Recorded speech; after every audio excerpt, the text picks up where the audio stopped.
Our next speaker is Diana Dethloff, who teaches at University College London, where she lectures on British art of the Elizabethan and Stuart eras. While she has published on many aspects of 17th century British art, she's best known for her work on Peter Lely.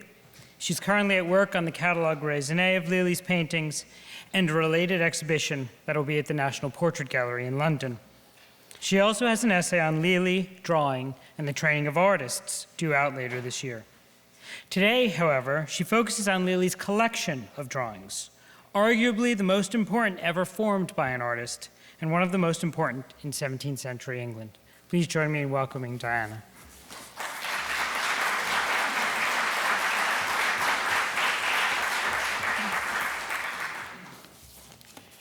Well, I'm too going to add my thanks, John, for inviting me to the symposium. I'm delighted to be here. The collection of master drawings The collection of master drawings formed by the Dutch-born artist Peter Lely, identifiable by his distinctive PL stamp, has long been regarded as one of the most significant collections to have been formed in 17th century England. Lely himself, perhaps somewhat predictably, claimed his collection was the best in Europe, and the reaction to its dispersal in London in 1688, 8 years after Lely's death, suggests others were of the same opinion. In this paper, I will examine the range and scope of Lely's collection and the reasons it may have been assembled. However, I also want to consider it within the context of drawing collecting more broadly in 17th century England. To what extent did his collection differ, or indeed depend upon, those of his illustrious predecessors, the Earl of Arundel and Nicholas Lanier, both closely involved in the collecting culture of Charles I's court? How did Lely's collection compare to those of his English contemporaries? And given the excitement generated by its sale, what did the dispersal of the collection mean for a subsequent and younger generation of collectors and the market for drawings in late 17th century London? Lely's stamp seems to have been the first printed initial letter stamp and quickly came to stand for quality, as indeed it does to this day. As is well known, it was applied posthumously in readiness for the drawing sale by one of Lely's 3 executors and close family friend, Roger North, a successful barrister in London's Middle Temple. We know from North's autobiography how with a letter stamp PL and some printing ink, he stamped, and I quote, every individual paper, the particulars of which were near 10,000. Shortly after Lely's death, his Covent Garden house was cleared and the drawings and prints removed on carts for safekeeping to the nearby home of one of North's older brothers. In 1686, the collection was returned, and North spent the next 18 months in contented solitude, he writes in his autobiography, living in Lely's house, stamping the collection, and organizing it into carefully alphabetically numbered portfolios in readiness for the sale. He punctiliously records in the executor's accounts his reimbursement of 4 shillings for a brass letter stamp, although not surprisingly, given the number of sheets, prints as well as drawings that required stamping, there are in fact actually 3 PL stamps. And I show you here the 3 entries in Looked 2092, 2093, and 2094, with the most commonly found on drawings to be Looked 2092 and 2094. There are also, as we know, fake Lely stamps. For example, as here on this British Museum drawing after Raphael, where you have a fake Lely stamp and a pen and ink mark here, which is actually applied, it's combined capital letters P and L, and applied here on the secondary support rather than the drawing itself of this 17th century Roman Bolognese drawing in the Metropolitan's collection. North's meticulous stamping was, in effect, a marketing ploy to help sell the collection as effectively as possible in order to settle Lely's debts, which had accumulated from a lavish lifestyle, years of buying art, and a royal pension from Charles II, often in arrears. Lely's picture collection was seen as the best option to clear his debts, And included in this sale, which took place earlier in 1682, were several large-scale drawings and cartoons by Raphael and Giulio Romano, their subjects unspecified, which were not included in North stamping, so we can't actually trace them today. It is interesting to speculate whether the application of an initial stamp might actually have been Lely's idea, given how mindful he was right throughout his career of his status and reputation. But his sudden death, hard at work at his easel, finishing the portrait of the Countess of Somerset, left the actual implementation to the efficient, pragmatic North. With no surviving inventory or sale catalogue, the PL stamp is now the only means of reconstructing the collection and getting a sense of its range and overall quality. The strength of the collection, like many other collections in Europe at this time, was undoubtedly in large number of 16th century Italian drawings by, for example, Raphael and his school, Parmigianino, Correggio, Polidoro da Caravaggio, Taddeo Zucchero, and Paolo Farinati. As one would expect of works of this date, many were figurative or drapery studies, but there were also other types of drawings, for example, ornamental and decorative designs by Giulio Romano and Perina del Vago, highly finished landscape studies by Domenico Campagnola, various bird or animal studies by Battista Franco, and appropriately for Restoration London's leading portrait painter, studies of heads by Federico Zucchero. Works by 15th and 17th century artists were less well represented in the collection. From the 17th century, the PL stamp appears on drawings by the Carracci with landscape and compositional... Oh, I'm so sorry. This has got back to front. I apologise. With landscape and figurative drawings by Ludovico Carracci, plus the number of works by Pietro da Cortona and Guercino and Calamaratta. So rather, as Hugo was saying, the old and the new were actually being mixed up in Lely's collection. 15th century Italian examples include work by Carpaccio and a small number of drawings by Leonardo. The Netherlandish school was well represented by Van Dyck, whose portraits were also well represented in Lely's picture collection, including a number of Van Dyck's independent landscape studies and his Italian sketchbook, which Hugo mentioned earlier, a page from which I show you here. The collection also contained landscape drawings by other Netherlandish artists, such as Heemskerk and Polenberg, and studies for biblical compositions by Jan van Schwaart and Rottenhammer. The stamp appears on a very small number of works now attributed to Rembrandt, including this example, a School of Rembrandt copy after Mantegna's The Entombment of Christ, which Lely may, of course, have acquired as a Mantegna. Similarly, Rubens's copying or reworking of earlier Italian drawings, as, for example, here, with Perina del Vaga's Life of Alexander the Great, may also not have been recognized by Lely when he acquired the work. Of Rubens's own drawings, Lely owned just a very small number of examples, including this title design for a commentary on the Pentateuch, now in the Houghton Library in Harvard. As Anne-Marie Logan pointed out in a discussion of this work in the Met's 2005 catalogue of Rubens's collection of drawings, this was the only title page design by Rubens then in circulation, as most of these designs only became available on the market in the mid-18th century. So it is unclear how Lely might have acquired this work.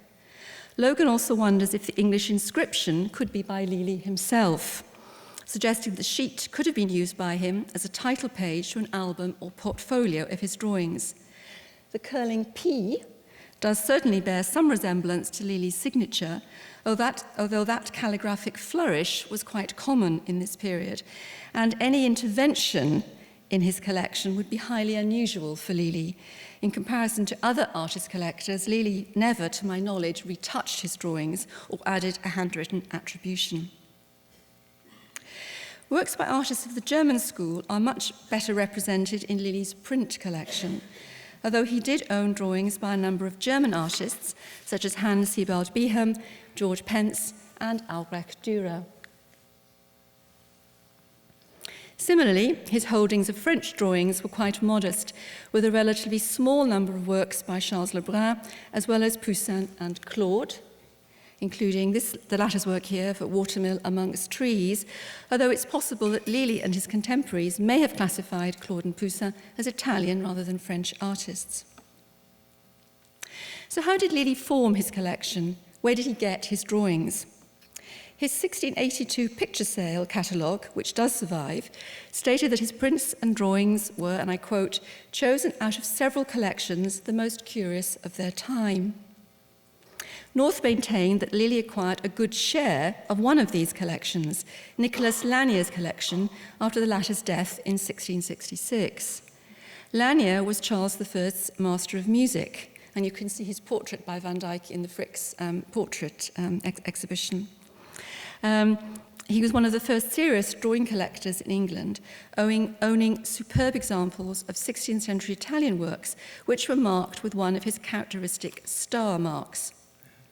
When the scientist Christian Huygens visited Lanier in London in June of 1663, he described his collection as containing a large quantity of incomparable Raphaels. As a fellow collector, Lely must surely have been given similar access to Lanier's collection, and so would have been familiar with its contents when works from the collection were sold in London after Lanier's death. Lely's Laniers, with a PL stamp placed quite close to one of Lanier's stars, included drawings by Raphael, so some of the incomparable Raphaels came into Lely's possession, Perina del Vaga, Taddeo Zucchero, Farinati, and Parmigianino, and I apologize for the quality of this slide, now considered to be a copy after Parmigianino, and you can see the PL stamp and the Lanier star. This drawing may also have been in the Earl of Arundel's collection, arguably the most important to have been formed in early 17th century England, and North claimed Lely acquired drawings from this source also. This is supported by an entry in John Evelyn's diary for the 9th of May, 1683, when Evelyn visited Arundel's grandson, the 6th Duke of Norfolk. In reply to Evelyn's question whether Norfolk would part, and I quote, with any of his cartoons and other drawings of Raphael and the great masters, Norfolk responded that he might sell them altogether if he would, but that the late great Sir Peter Lely had got some of the best. Perhaps Lely acquired these during the early 1670s when he painted the portraits I show you here of the 6th Duke of Norfolk and his wife, although by that point the best of the Arundel collection had long been sold off in the May 1657 Antwerp sale, when of course the great German collector and dealer Jabach had been a major purchaser. Lely could have bought at that sale in person. He was in the Netherlands, specifically in The Hague, actually for 6 months around that time, or through an intermediary. Or Norfolk could be referring to Lely buying the best of what was left in the 1670s. Whenever Lely did make his purchases, he certainly owned a number of ex-Arundel drawings, including this work, Garofalo's Head of a Young Man, identified as being from Arundel's collection by Holler's etching. And some of you will recall that one of the things Arundel did to record his collection was to commission printed copies by some of the leading printmakers in London at that time. Lely also owned Lucas Vorsterman's The Elder copy after Holbein's painting The Triumph of Poverty, which Arundel also owned. The copy after Holbein is unusual for Lely, perhaps acquired more for its esteemed provenance, and makes the point that although, given the sources of Lely's purchases, there are bound to be obvious similarities between his and Arundel and Lanier's collections, there are also differences. Arundel, whose collection contained far greater examples of German drawings, clearly had a particular interest in and taste for these works, as evidenced by his picture collection, but was also the beneficiary of diplomatic gifts and skilled agents sourcing works from the continent, giving him the advantage of being able to cast his net much more widely.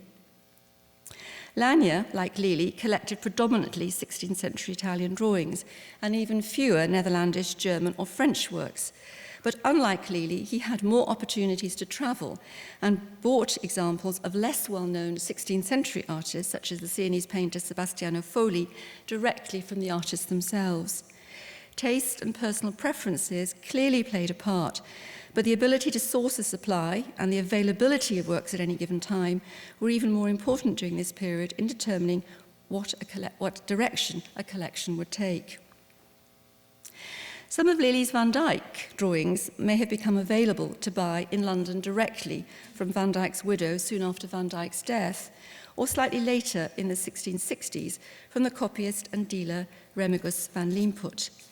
A number of Lely's Karachi drawings were purportedly bought directly from fellow London-based artist John Michael Wright, with Lely, according to Wright himself, selecting the best of Wright's holdings. Clearly a pool of high-quality drawings were recirculating in England during the mid-17th century, following the death of a number of early prominent collectors. And Lely was obviously well placed to benefit from this. But he also benefited from a fresh source of supply to the market. This was the collection of Walter van der Voort, an Antwerp merchant who died in 1654. 3 years later, and probably via van der Voort's son, Lely jointly acquired this collection with his friend, the Dutch artist and dealer Gerrit van Uylenburg, a member of the famous Amsterdam family of dealers. Van der Voort's drawings consisted of 10 albums and included works by Titian, Raphael, Parmigianino, Tintoretto, and Parmigiani. When Christian Hauser visited Lely in London in 1663, 1 month after his visit to Lanier, and admired in his works Lely's impressive collection of Italian drawings, singling out some Raphael drawings as miraculous, Lely explained to Huygens that most of these had come from van der Voort's cabinet, out of which he had selected the best drawings for himself, leaving the remainder for Uylenburg, who returned with them to Holland. This perhaps marks the start of Lely's drawing collecting and could indicate that, like many other artist collectors, dealing may have been a motive. Dealing was a useful way of keeping abreast of what was available, and there was a well-established tradition of artists using their collections as potential dealing stock. We know that Uylenburg and Lely dealt jointly in paintings, so it is possible they also dealt in drawings, with Uylenburg, who valued Lely's collection of both drawings and prints at £10,000, clearly recognising its monetary value. Authentic PL stamps are those in Lely's possession at his death, but this does not, of course, account for those examples that may have passed through his hands and sold before he died. However, 6 years after they had been acquired, I think it is very telling that Lely appears to have been in no hurry to sell his van der Voort drawings. Perhaps his dealing activities were largely confined to pictures, with the majority of his drawing collection esteemed for its connoisseurial value. There is a hint that the collection might have been seen as having commercial potential, with a possible collaboration between Lely and the print dealer Richard Thompson, a friend and Covent Garden neighbour, to publish Mezzotint's after works in Lely's collection, as, for example, here, Abraham Blutling's Mezzotint, which you see on your right, which was made after Porticino's The Temptation of St. Anthony, which Lely owned. But so far, this seems a lone example in a project, perhaps curtailed by Lely's death. It is also possible that Lely had in mind Arundel's earlier project of commissioning prints after works in his collection and wanted to do something similar himself. One of the other main reasons that artists had traditionally collected was pedagogic, and Lely was no exception. Pressure of work, claimed Lely's early biographer, Bainbridge Buckeridge, was the reason he formed his collection in the first place, as he was far too busy producing portraits for the royal court to travel to Italy and study paintings at first hand. The large numbers of figurative and drapery studies in his collection would have provided Lely in his studio with a form of pattern book, with potential compositions and postures to be utilised or adapted when needed. Some of the sculptural friezes in the background of a number of his own portraits, show you here this portrait of Charlotte Fitzroy and her page, may have been inspired by motives in decorative and ornamental drawings in his collection, while others, such as his over 100 or so figure and drapery studies by Parmigianino, clearly had a more direct influence on a number of Lely's own female portraits, transferring an earlier Renaissance aesthetic of beauty onto his Restoration courtly ladies. And these are two Parmigianos of Lely's collection and a portrait of the Countess of Rochester in the Royal Collection in London. Lely left no written comments about his drawing collection aside from its quality, but he does comment on the practice of drawing. He himself was a gifted draftsman, coming out of the graphic tradition of his native Holland, where he briefly worked, and strongly believed in the importance of drawing as part of a young artist's training. This, of course, was a given in continental academies and studios, but was in fact quite innovative in England.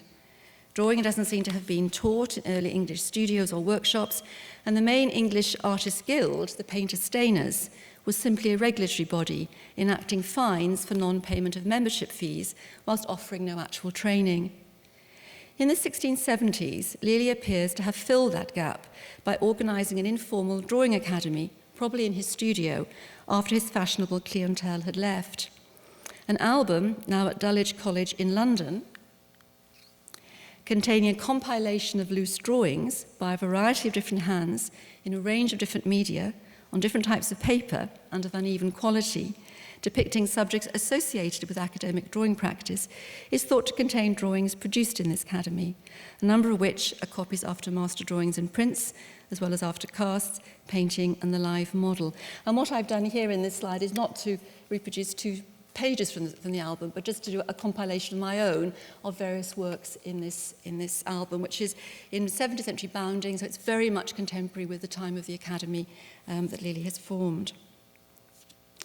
The sources of many of these still remain to be identified, but some were certainly after works in Lely's collection, including this copy on the right, minus the PL stamp, of Raphael's Mother and Child, post-stamping, which was in Lely's collection, which would certainly suggest that Lely actively encouraged and allowed young artists to copy from his collection. He certainly, on at least one occasion in the 1670s, borrowed drawings from the royal collection for his assistants to copy, so clearly a perk of being the king's principal painter. According to the Dutch collector Constantin Huygens, brother of the Christian Huygens I mentioned earlier, Lely kept the originals and returned copies made by his assistants to the royal collection. However, rather than assuming Huygens' comment to be a spiteful slur on Lely's honesty, a recent and I think excellent suggestion made by Martin Clayton of the Royal Collection is much more likely, namely that Lely's assistants made offsets from the royal originals, and such good ones, that Huygens suspected Lely's duplicity. Here is an offset of Federico Zucchero's head study of the original in the Royal Collection, which clearly fooled North, who duly stamped it. How does Lely's collection compare to those of his contemporaries? We don't know very much about the collection of John Michael Wright, from whom Lely bought a number of his Carracci drawings, but we do know that Wright dealt in pictures and drawings in Rome during the late 1640s, early 1650s, and given he bequeathed his paintings, drawings, and prints in 1694 to his nephew, a dealer, also called Wright, I think he should probably be more accurately be seen as a dealer rather than a collector per se. We know far more about Prosper Henry Lankrink, a Flemish landscape painter active in London from the mid-1660s, who, in addition to producing his own landscapes, also painted landscape backgrounds in Lely's portraits. His drawing collection, identifiable by his mark, a PHL stamp, devised perhaps in emulation of Lely, but applied during Lankrink's lifetime, was strong in Dutch and Flemish examples. He seems to have bought a number of Van Dyck drawings from Van Dyck's widow. There are a number of those on view in the Frick exhibition at the moment. And his collection was particularly strong in Dutch and Flemish examples, which gave it a slightly different character to the collection formed by Lely. However, much of Lankrink's collection seems to have been acquired after Lely's death.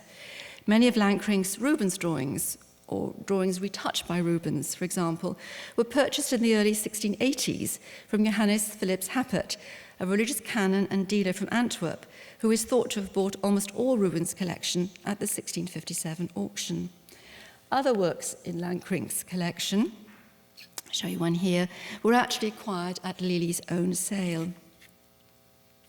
In fact, North's comment at the start of Lely's auction of drawings and prints, that to judge from the excited reaction of buyers, and I quote, "one would have thought bread was exposed in a famine," unquote, is less inflated rhetoric to talk up the sale and more a true comment of the actual situation.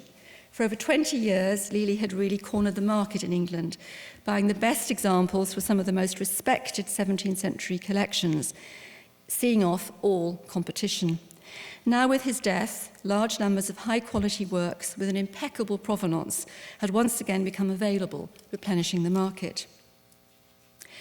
The sale to disperse the collection was scheduled to begin in April 1688, after a carefully orchestrated advertising campaign in the London Gazette, the city's twice-weekly news sheet. Sale notices were sent to contacts in Holland and France. One surviving notice, written in French and now in the British Library, refers to the sale of 60 portfolios containing approximately 3,000 drawings, together with large quantities of prints. So as one would expect, given the multiple nature of printmaking, Lely's collection contained considerably more prints than drawings. And if you recall, North mentioned stamping 10,000 items, 3,000 of which were drawings. In this surviving notice written in French, 45 artists, predominantly Italian, were listed, which on the evidence of the PL stamp are consistent with present-day attributions, with the exception of the rather optimistic inclusion of the names of Masaccio and Giorgione. Some of Lely's own drawings, finished hand or drapery studies used to facilitate studio production of portraits, were also included, and again you can see a very good example of that in the Van Dyck exhibition at the Frick. So clearly North was fooled into thinking these drawings were actually not by Lely but by artists in his collection. Until about, I think, 15 years ago, some of these drawings were considered to be by Van Dyck rather than by Lely. After 8 days of frantic bidding, North interrupted the sale, concerned that the political events of William III's glorious revolution would cause financial uncertainty and adversely affect prices. 45 of the 60 portfolios had been sold, 21 of drawings and 24 of prints. The total price paid for the drawings was just under £2,000, £1,848, 9 shillings and sixpence to be absolutely exact, the prints fetching £2,400, with many of the purchases made through intermediaries. The most significant buyer was one of Lely's studio assistants, a relatively unknown individual called Frederick Sonnius, who secured multiple purchases for foreign commissions, one of whom was for the Dutch collector, Bergenstein, on whose behalf Sonnius beat off fierce competition, including possibly the future first Duke of Devonshire, to buy for the astonishing sum of £100 a Raphael drawing, now attributed to Gianfrancesco Penny, showing Constantine with his troops, which, as Charles Noble will perhaps discuss in more detail tomorrow, finally did make its way to Chatsworth via the collector Nicholas Flink, whose collection was bought by the second Duke of Devonshire. Some purchasers, such as the miniature painter, dealer and friend of Lely, William Gibson, bought for their future dealing stock. Others, such as Lankrink, I mentioned earlier, bought with money borrowed from his main patron, and he bought for his own collection, which in Lankrink's case had to be shortly re-auctioned afterwards in order to pay back his lender, while other younger buyers bought individual drawings for their emerging collections, as for example the young Jonathan Richardson, the elder, who wrote on the back of a Parma Giovanni drawing, "Bought by myself at Sepet, Lely's sale." This sale and the subsequent sale in 1694, which finally dispersed the remaining unsold part of the collection, what North incidentally considered the poorer part, made it possible for a new generation of drawing collectors to emerge, with a market revitalized from large numbers of high-quality works once again in circulation, rather like the situation Lely himself had enjoyed several decades earlier. Even if Lely was blessed with being in the right place at the right time, as he clearly was on a number of occasions, he possessed both the eye of the true connoisseur, always selecting, if you recall, the best of what was available, as well as a dogged determination to obtain, according to his biographer Buckridge, what he sought after, to get what he wanted. Lely almost certainly had social and professional ambitions. Not for nothing did the diarist Samuel Pepys describe him as a mighty proud man and full of state, and probably saw his collection as a way, partly, to enhance his status, to be seen as a man of taste and discernment, as a true successor to his predecessor, the court painter Van Dyck. But equally, Lely had more altruistic ambitions and was innovative within an English context of how his collection could be used pedagogically.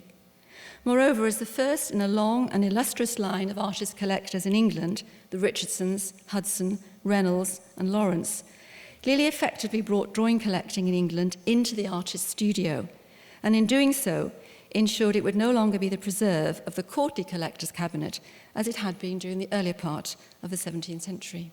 Thank you.